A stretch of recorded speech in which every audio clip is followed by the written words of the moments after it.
This Is Your Life, and those hysterical scenes were from the 1960s. The pop group who were at the centre of attention then are still going strong in the 90s. In fact, they're here at Radio 1 as guests of the Steve Wright in the Afternoon programme to talk about their 1991 album. 1984. It is Radio 1 FM. Here's a tune from 1968 on 1 FM. They started as schoolboys, earning pennies at speedway stadiums. They've had their setbacks, and they've made their comebacks, and they're still among the top of the world's pop stars. And they're writing songs for others as well. Here in the studio, one of their tracks is just coming to an end. Okay, that was 1968. This is 1991. They were here before on Steve Wright in the Afternoon, and they're here again. My special guest are the BeeGees. The BeeGees are here.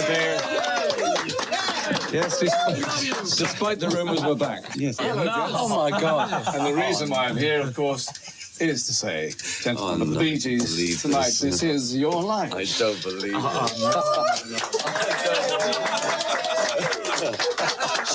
Very good. Thank you. Very good. I'm sorry. It was all lies. Thank you, Steve. Very much. Oh, man. It's a setup. It's a setup. We've got a slightly larger studio waiting for you just down the road. Right. So, I'd like to come this way. Steve, tell the listeners to serve it as normal now.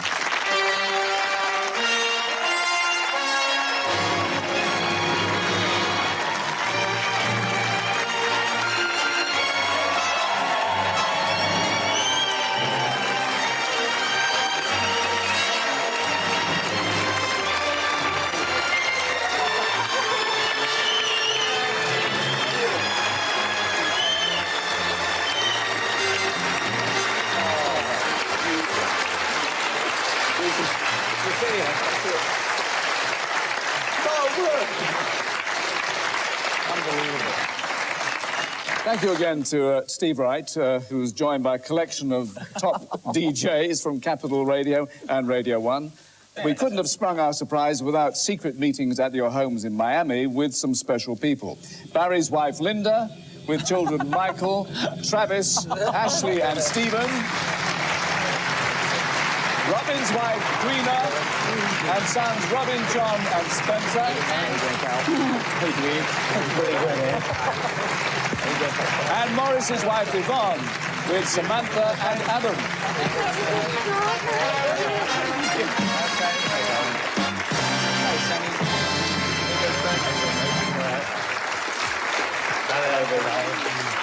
God, you did this well. That's the best-looking bunch we've had on stage for a long time. But safely surrounded by your greatest fans and with the very best of the BeeGees high in the charts, let's look back on 4 decades of making music.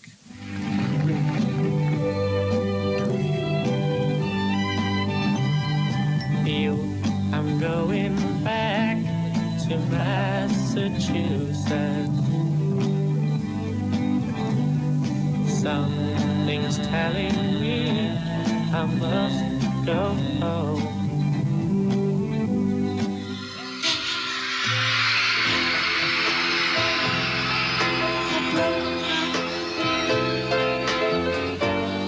How can you stop the rain from falling down? How can you stop the sun from shining? What makes the world go round?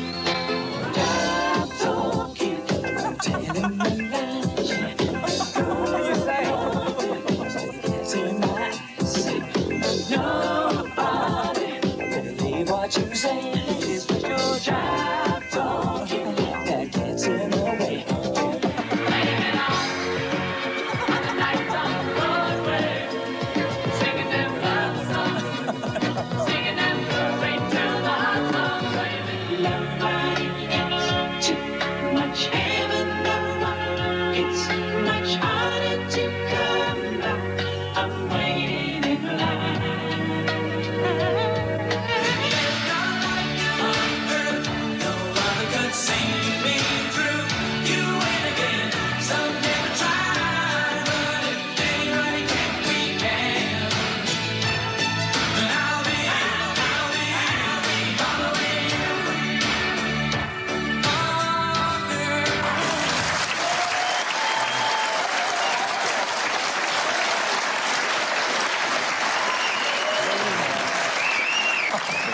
Now, the three of you wrote all those hits, and yet it's hard to believe, if it's true, that none of you writes a note of music. That's right. True. No, Yeah. we don't write music. We can't read or actually write We music. can't write a single crotch. Crotch. Crotchet. Well, music was certainly in the air when your dance band leader father married your mother in 1944. His band formed an arch of musical superstar. instruments. Now, Barry, you were born in 1946, the twins 3 years later, and you were still in infant school when you started singing in harmony. And I thought you'd left the radio on in your bedroom. Do you realise it took a television show in England to get your mother off the slot machines in Las Vegas? Flown in from their home in Nevada, your mum and dad, Barbara and Huey.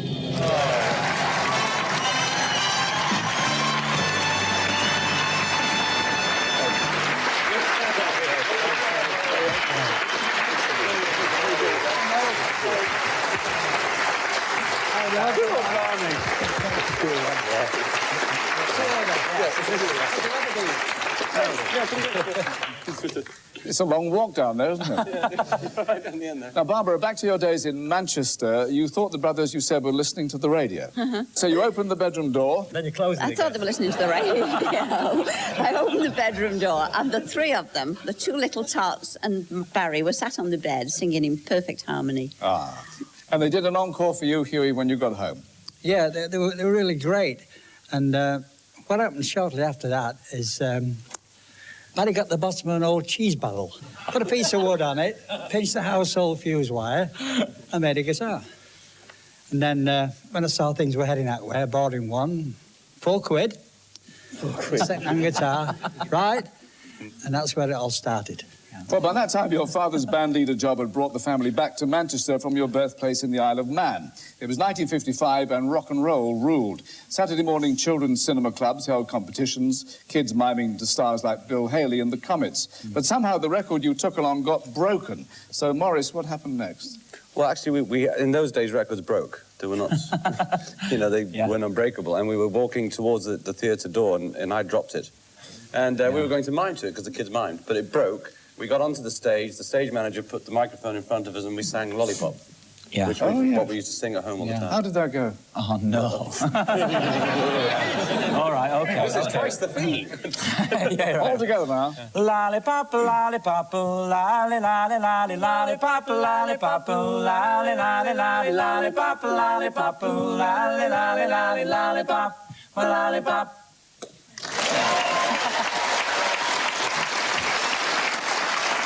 And I'd like to say that was the debut of the Bee Gees, but you didn't call yourselves that in those days. That's true. What were you, Robin? Rattlesnakes.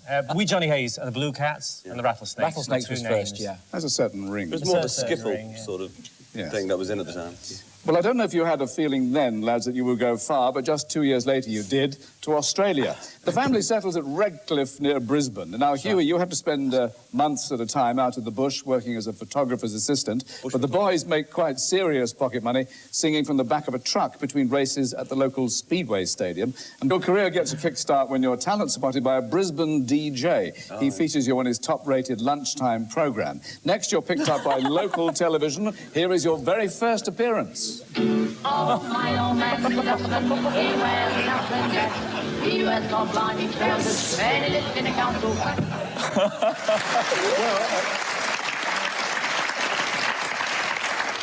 An early influence on your musical star was, oddly enough, not a dustman, but an international star you never dreamed would one day become a close pal. From Connecticut, Neil Sedaka. Congratulations, Morris, Robin, and Barry. I've been a Bee Gees fan for at least 30 years. I'm dating myself. They write the best songs. They are standards, evergreens, and they appeal to every age group. Sorry, I'm not with you guys. Regards from Westport, Connecticut, from the Sedaka family. And keep going. We love you. Bye. Thank you, Neil Sedaka.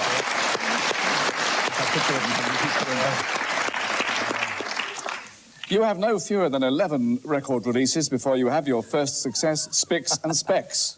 Fashion on my head,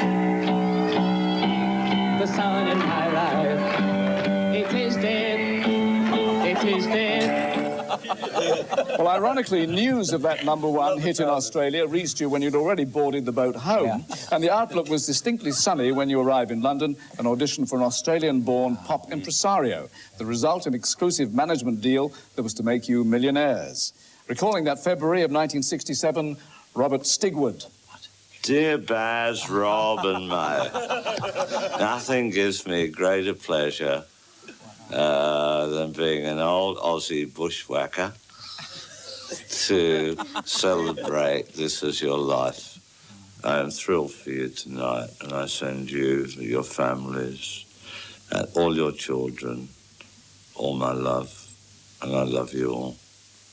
Thank you, Robert Stigwood.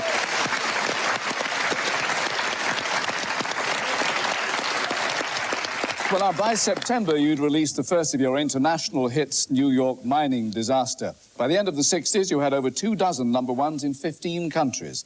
And someone else was finding fame in films, such as Twinkie and Straw Dogs. Close family friend Susan George. Oh, come on.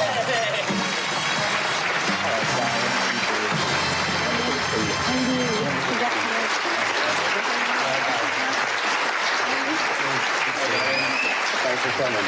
Good to see you. Sue, film producer now, how did the friendship begin? Well, it began... Careful. I won't tell that. It began because Andy Gibb was one of my closest friends. And he introduced me to the boys and indeed to the family. And for me, they were my American family and always at home for me and always there for me. Ah, lovely. Thank you very much, Susan George.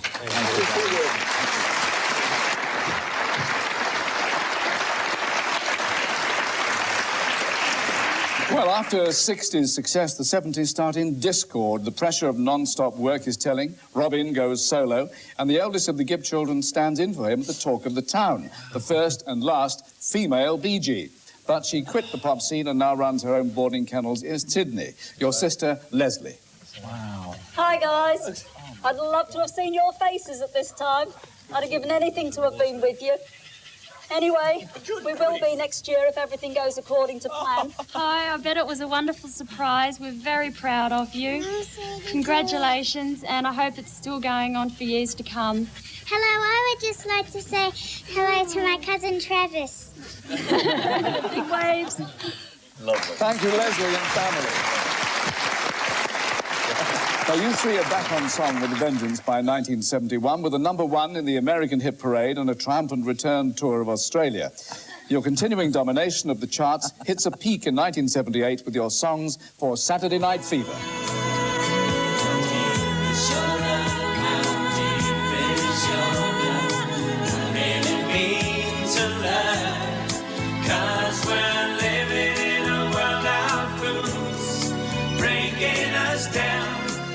When they all should let us be, we belong to you and me.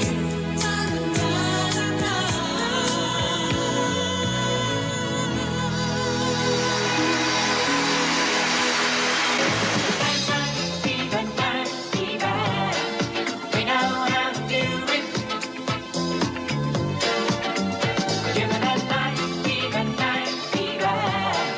We know how to show it.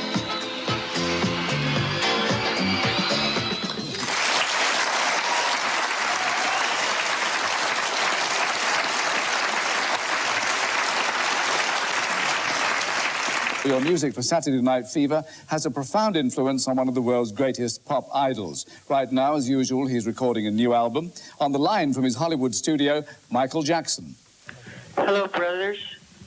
This is Michael Jackson calling from Los Angeles. I think you're brilliant and you deserve all your success. And your Saturday Night Fever album is what inspired me to record the Thriller album. I love you all. Have a wonderful time. Say hello to Steve and Gibb from me, Barry. Goodbye. Thank you, Michael Jackson.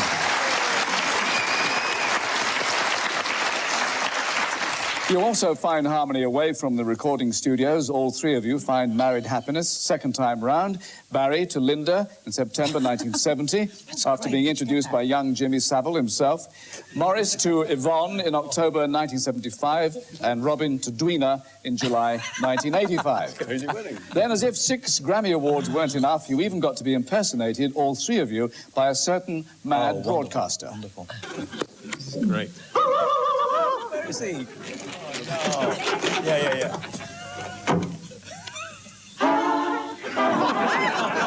Your children of the world, watching every day go by, changing my life, changing your life, keeps us all anticipating.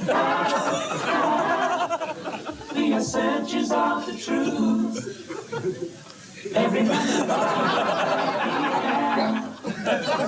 And back in roughly one piece tonight, Kenny Everett.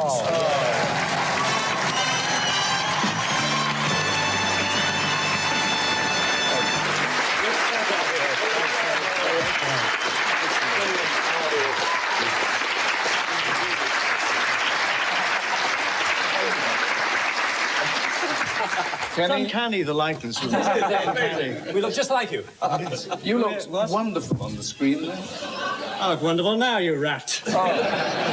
Actually, the only problem with that sketch was because, apart from doing all the parts and taking years about it, was getting a really hairy chest wig. So we scoured town, wig specialities, Bermans. We couldn't find one that was hairy enough, so we borrowed Barry's. That was worth working on, Kenny. That's Thank you my funny very line. much. Good night.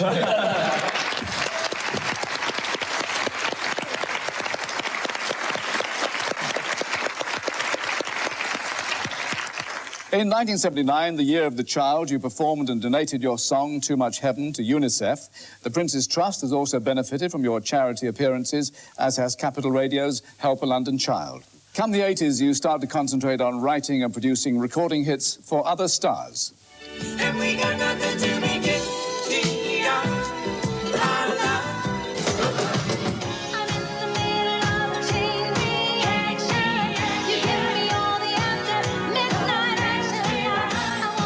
And we hear now first from the world's top-earning singing star, Kenny Rogers. Well, hi, guys. Congratulations on this. It's obviously a very big evening for you. I'm so sorry that I couldn't be there in person to help you share and enjoy this thing, but I want you to know I'm very excited about being a part of it regardless. You not only are responsible for some of the best music that I've ever heard, but you're also responsible for some very dear friendships to me. And congratulations, guys. Look forward to seeing you. Next, Dionne Warwick.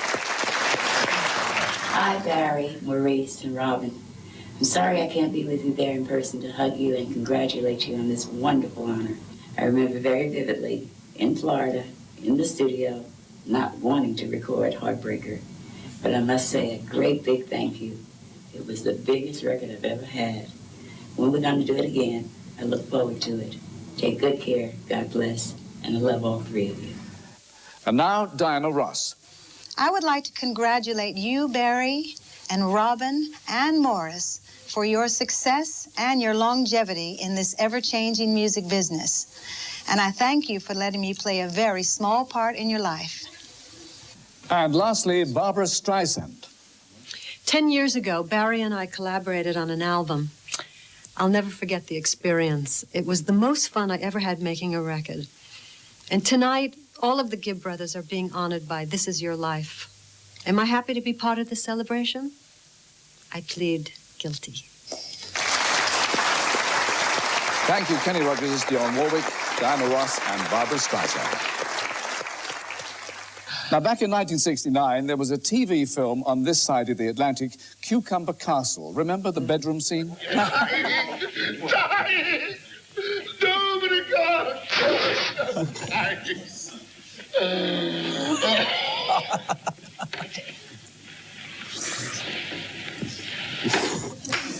Your co-star, you call him your old uncle, in fact, Frankie Howard. No. Oh, he's great. Sit down. Get away. Sit down. Stand aside. Now, sit down. All right. How dare you? How very, very dare you? Shut your faces. I'm on a public apology.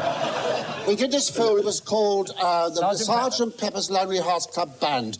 Terrible film. I was marvellous, mind you, but the rest of it, I was. You were very brilliant. And what about Cucumber Castle? How you dare sit there and look me in the face? They got me into bed. I'll rephrase that. I was in bed and playing a grandfather to them. Only a couple of years younger. It's ridiculous. A grandfather. Ladies and gentlemen. Don't you dare. Nice. Anyway, I forgive you. I'll forgive you. Anyway, God bless you. Anyway, I still need the money, so if you've got any more work, I'll be grateful. Thank you, Frankie Howard. It's all right.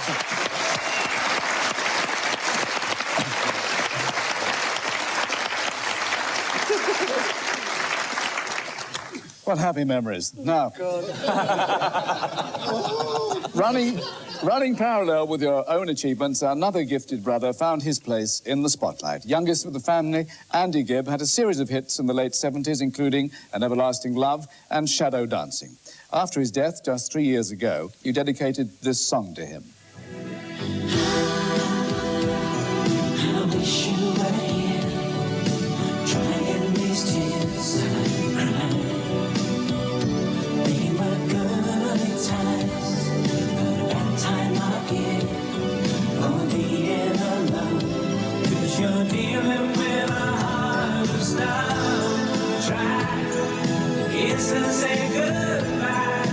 Try to throw our love away and that storm will blow.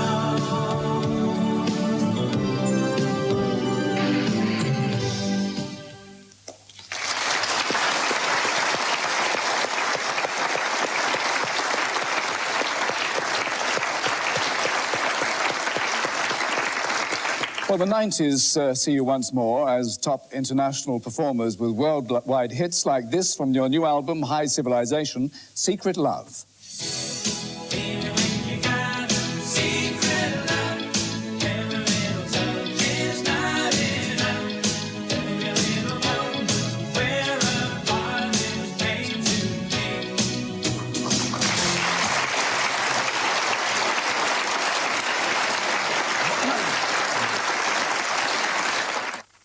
Now let's rewind again to that Speedway Stadium near Brisbane. Just schoolboys, you sang from the back of a truck. Your pay was pennies tossed to you by the crowd. The year was 1959, and you made your first ever recording, 20 Miles to Blue Land. 20 miles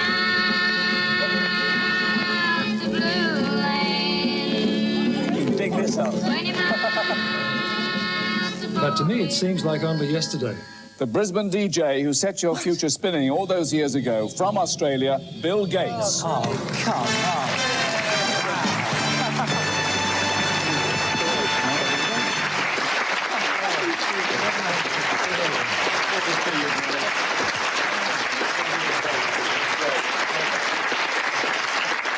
Bill, it was you who finally gave the brothers their name. Well, that's right, Michael. We had some great songs recorded, and we needed a name that the people could remember. And so we were sitting around your home at Redcliffe, and it suddenly occurred to me that there are all these BeeGees in the room. Barry Gibb, Barbara Gibb, the brothers Gibb. Eric Smith. Eric Smith. We all talk about him. The Speedway promoter Bill Good and Bill Gates. So all these BeeGees, it seemed like a good idea at the time, and I think it worked. It seemed as so you decided on the aristocrats, but later you changed it to the BeeGees. That's right, the BeeGees. The BeeGees it is. Barry, Robin and Morris, this is your life. Thank you. Who's going to take the book?